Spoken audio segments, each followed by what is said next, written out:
Assalamualaikum warahmatullahi wabarakatuh. Alhamdulillahilladzi arsala rasulahu bil huda wa dinil haqq liyuzhirahu 'ala ad-dini kullihi walau karihal kafirun walau karihal musyrikun walau karihal munafiqun walau karihal zalimun. Asyhadu an la ilaha illallah wahdahu la syarikalah wa asyhadu anna sayyidana Muhammadan abduhu wa rasuluh. Allahumma salli wa sallim wa barik ala sayyidina Muhammad wa ala alihi wa sahbihi ajma'in, amma ba'd. Ayyuhal mu'minun ittaqullah, usikum wa iyaya bitaqwallah, faqad fazal muttaqun.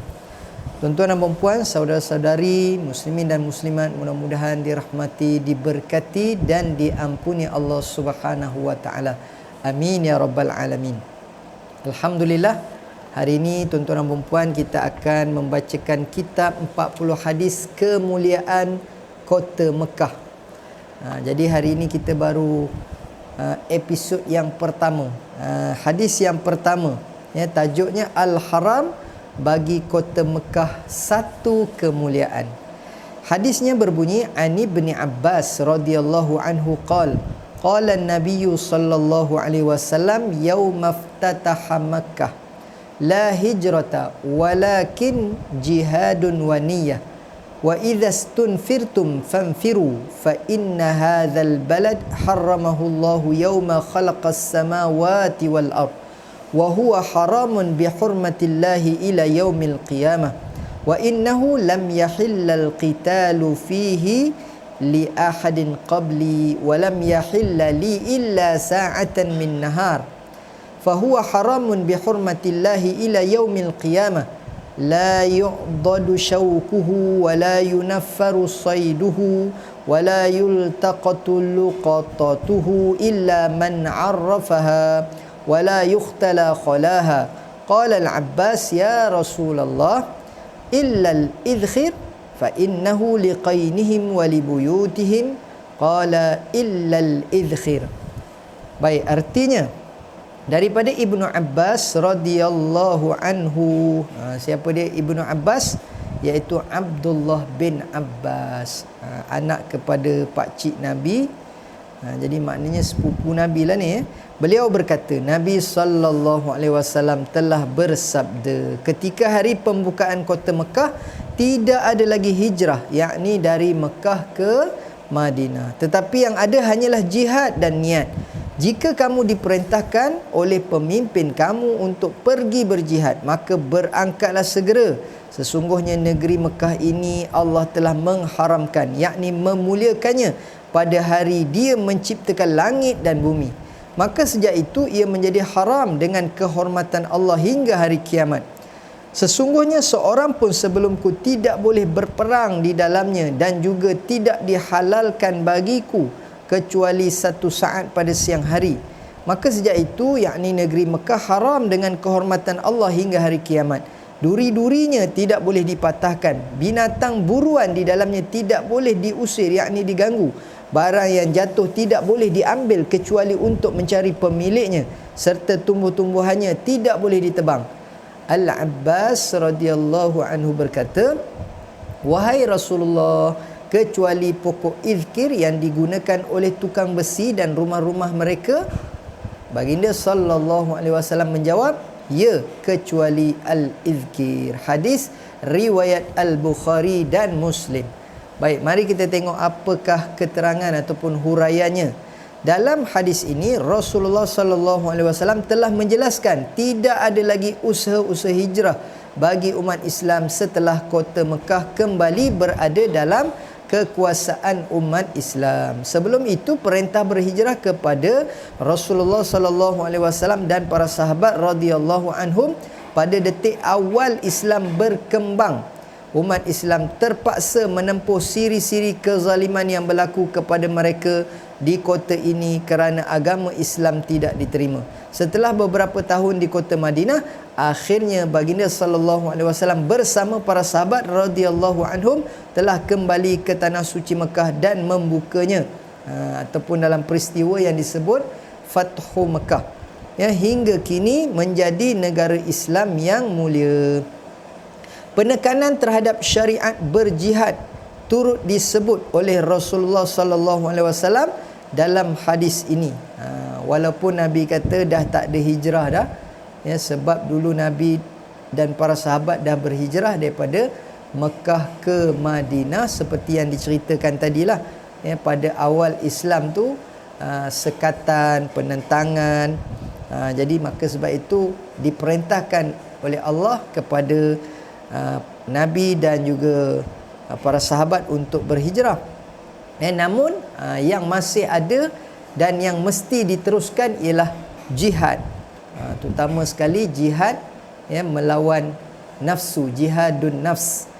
Malah jihad yang berperang tu pun masih berlakulah sampai hari kiamat, ya, seperti mana yang selalu kita dengar hadis-hadis tentang peristiwa akhir zaman, di mana, ya, betul-betul dekat nak berlakunya kiamat nanti akan berlaku peperangan demi peperangan yang dahsyat, peperangan yang besar, ya, dan mudah-mudahan kita berada dalam Hizbullah, ya, ataupun yang disebut sebagai tentera-tentera Allah, yang akan menegakkan kalimah Allah, yang akan bersama untuk berjuang mempertahankan agama Allah Subhanahu wa taala. Begitu juga peringatan kepada umat Islam agar mentaati pemimpin juga dinyatakan oleh Rasulullah sallallahu alaihi wasallam. Namun perkara yang lebih penting ditekankan dalam hadis ini berkaitan dengan kemuliaan kota Mekah. Ia disebut secara jelas dalam hadis ini, iaitu pengharaman kota suci Mekah. Baik, dalam kitab ni tuan-tuan ada gambar. Nampak tak? Jadi dalam gambar ni ada dia tulis kat situ, kota Mekah menjadi lambang kesatuan seluruh umat Islam tanpa mengira bangsa dan kaum kerana berkumpulnya sebahagian besar umat Islam di sana. Jadi gambar tu tadi iaitu gambar dekat Mekah lah ni. Ya, mungkin ketika mengerjakan haji lah ni kan, nampak begitu padat. Jadi orang yang dah pernah sampai ke sana, sama ada mengerjakan haji ataupun umrah, ya, memang tahulah situasinya, ya, punya ramainya manusia di sana tu, dari seluruh pelosok dunia, ya, seperti yang Allah sebut dalam surah apa tu, ya, Allah kata digerakkan hati kita ni kan untuk pergi ke sana. Tak tahu macam mana hati kita tu memang akan rasa teringin nak pergi ke sana. Jadi sebab itu dalam rukun Islam, ya, rukun yang kelima, mengerjakan haji di Mekah ataupun di Baitullah, man istata'a ilaihi sabila, barang siapa yang berkemampuan untuk sampai kepadanya. Mampu di sini kata ulama dari segi, ya, keselamatannya, dari segi wang ringgitnya, ya, dari segi belanjanya. Hati kita tu memang rasa tergerak nak pergi ke sana, tak kiralah apa cara. Ada yang pergi berjalan kaki pun ada, kan? Kalau kita dengar kisah-kisah zaman dulu yang pergi berjalan kaki, kemudian yang naik kapal laut, macam zaman sekarang banyak yang naik kapal terbang, ya. Kemudian ada yang pergi naik motor ada, kan, dia nak buat apa kita kata, nak pecah rekod, kan, dia naik motor. Kemudian ada yang naik kereta, ada yang naik basikal pada, ya.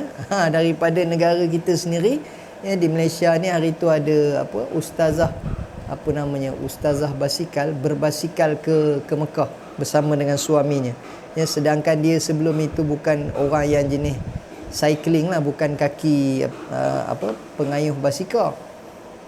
Tapi nak ceritanya itulah, hati kita tu akan tergerak ke sana, ya, dan bila sampai di sana kita akan jumpa bermacam-macam jenis orang, ya, orang kulit putih, orang kulit merah, kulit hitam, kulit macam-macam kulit. Macam kita ni kulit sawo matang, bahasa pun macam-macam bahasa, kan, warna kulit yang bermacam, bahasa yang bermacam, bangsa yang bermacam-macam. Masya Allah, itulah hebatnya kota Mekah. Baik lagi, menurut Imam An-Nawawi rahimahullahu ta'ala, terdapat pandangan yang berbeza oleh ulama mengenai bilakah bermulanya pengharaman kota Mekah. Pandangan pertama, pengharaman kota Mekah bermula dari hari bumi dan langit diciptakan. Jadi yang kata kota Mekah ni daripada asal lagi, daripada awal lagi, masa mula-mula bumi dengan langit diciptakan, masa tu lagi Mekah ni dah dimuliakan oleh Allah, iaitu diharamkan, ya, perkara-perkara yang yang tak baik, yang tak elok tadilah, seperti yang diceritakan dalam hadis, ya, bergaduh, berperang, menebang, ya, mematahkan, memburu binatang. Baik, pandangan yang kedua pula mengatakan Mekah adalah seperti tempat-tempat lain dalam bumi sebelum ini. Pengharaman tanah Mekah bermula dari zaman Nabi Ibrahim alaihissalam. Pandangan yang kedua kata sejak zaman Nabi Ibrahim alaihissalam. Ya, seperti yang kita tahu juga kisahnya, tuan-tuan dan puan-puan, Nabi Ibrahim dengan anaknya Nabi Ismail alaihissalam telah membina semula Kaabah tu, kan. Dia apa ni, orang kata dia bina semulalah Kaabah tu. Sebenarnya daripada zaman dulu lagi dah ada dah, kan, daripada zaman Nabi Adam alaihissalam lagi dah ada. Kemudian zaman Nabi Ibrahim tu dibenakan semula. Sebab itu ada makam Ibrahim, ya, ada satu tempat yang dipanggil makam Ibrahim. Makam di sini bukannya kubur, ya, makamun ialah tempat berdiri. Nabi Ibrahim alaihissalam berdiri ketika nak membina Kaabah tu, yang meletakkan batu-batu di dinding ataupun di binaan Kaabah tu. Jadi di situ ada tapak kaki lah, tempat Nabi Ibrahim berdiri. Jadi itu namanya makam Ibrahim. Dulunya betul-betul dekat tepi Kaabah tu. Tapi oleh kerana dia jadi menghalang laluan kalau orang nak buat tawaf, ya, kemudian dijarakkan. Siapa yang dah pergi tu tahulah, kan. Nak kata apa, makam Ibrahim tu diletak dalam satu ni lah, macam dalam satu kita panggil almari ke apa ke, ya, warna kuning meh tu, kan. Di situ. Jadi jaga-jagalah juga. Kadang-kadang kita ni belum selesai lagi tawaf, udah berhenti pula dekat situ, pusing-pusing, selfie lah pula, ambil gambar lah, apalah. Boleh menyebabkan, ya, terbatalnya pusingan tawaf kita tu, pasal kita dah beralih, arah dada kita tu dah beralih. Tapi kalau dah selesai tawaf, itu tak ada masalah lah, ya, selagi mana tak ada askar yang mengalar kita, kan.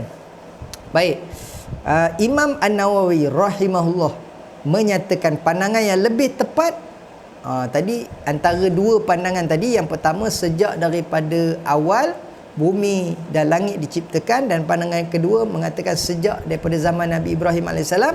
Maka pandangan yang lebih tepat ialah pengharamannya bermula sejak langit dan bumi diciptakan. Namun pengharamannya itu hanya sepi tanpa disebut-sebut, sehinggalah tibanya zaman Nabi Ibrahim alaihissalam. Ia kemudian kembali diperintahkan menjadi tanah yang haram. Jadi pandangan yang lebih tepat daripada awal lah, kan, daripada langit dan bumi diciptakan. Cuma sejak zaman Nabi Ibrahim tu barulah di viral balik, disebut-sebutkan balik. Dan yang terakhir, tuan-tuan dan puan, kelebihan ataupun fadilat kemuliaan Mekah Al-Mukarramah sejak bumi diciptakan telah dibuktikan dalam hadis ini.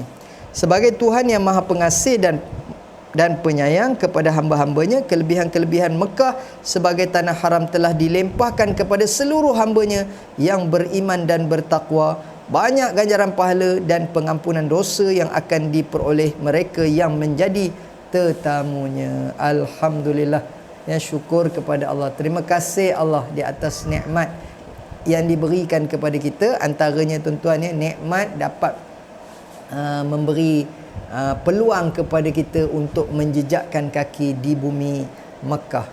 Jadi kalau yang dah pergi, dia akan rasa nak pergi lagi, rindu, teringin, nak juga pergi lagi walaupun dah pergi, kan. Dia tak sama macam tempat-tempat yang lain. Ada pun yang belum pergi. Jadi mohlah kita, kan, moh kita sama-sama plan, rancang macam mana kita nak bagi sampai juga ke kota Mekah ni, ya, sama ada mengerjakan haji ataupun mengerjakan umrah, ya. Sebab yang dituntut kepada kita dalam agama ialah sekurang-kurangnya seumur hidup kita mesti ada sekali pergi mengerjakan haji dan sekali mengerjakan umrah. Amin ya rabbal alamin. Baiklah, sekadar itu saja untuk kuliah hadis yang pertama.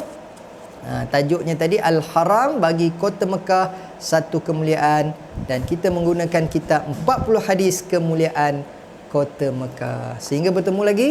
Assalamualaikum warahmatullahi wabarakatuh.